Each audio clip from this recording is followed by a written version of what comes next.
Syedaralun, harga murah akibat hasil tangkapan melimpah sekitar 3 ton lebih ikan jenis dencis, tongkol, dan beberapa lainnya dibuang oleh nelayan di Pelabuhan Perikanan Samudra atau PSS Kutaraja Lampulo pada Kamis 2 Mei 2024.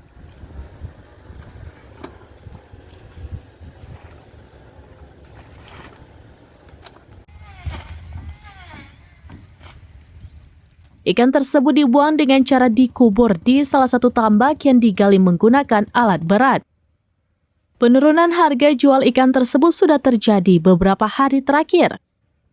Kondisi ikan tidak laku meski tangkapan melimpah sehingga berdampak dengan kondisi ikan yang membusuk dan terpaksa dibuang oleh nelayan. Jumlah tersebut diperparah lantaran saat ini belum ada tempat penampungan yang mampu menampung hasil tangkapan nelayan tersebut.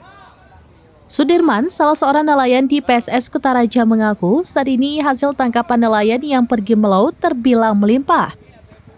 Rata-rata satu kapal mampu membawa pulang ikan hasil tangkapan hingga 30 ton lebih. 30, ada yang 40, ada yang 15, ada yang 20. Kalau begini, kalau ikan ya melimpah banyak, kalau duit nggak ada juga, nggak ada harga, cuma kerja aja kalau kayak gini. Rugi Pak, penurunan pendapatan kalau saat ini berapa nih Pak? Kerugian kita kira-kira? Pendapatan apanya ikan? Ya. Kalau ikan ini ada sekitar 30 ton lah. Nggak balik modal ya Pak kalau lagi rame kayak ini habis ini? Kalau ini nggak balik modal ini. Kamu nggak balik modal, paling pendapatan ini 15-10 juta. Paling itu kalau ada, kadang-kadang nggak ada kalau tanam kayak gini ikannya. Tapi meski ikan melimpah, saat ini harganya turun drastis. Ikan karang dijual dengan harga Rp10.000 per kilo, sementara ikan jenis dencis, tongkol, dan lainnya dijual dengan harga Rp30.000 per satu keranjang. Kondisi tersebut juga membuat para nelayan merugi, di mana modal yang keluar untuk pergi melaut tidak sebanding dengan pendapatan hasil jualan.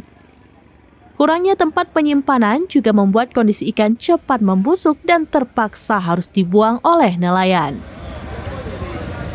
Dari Banda Aceh, Indra Wijaya, serambinews.com.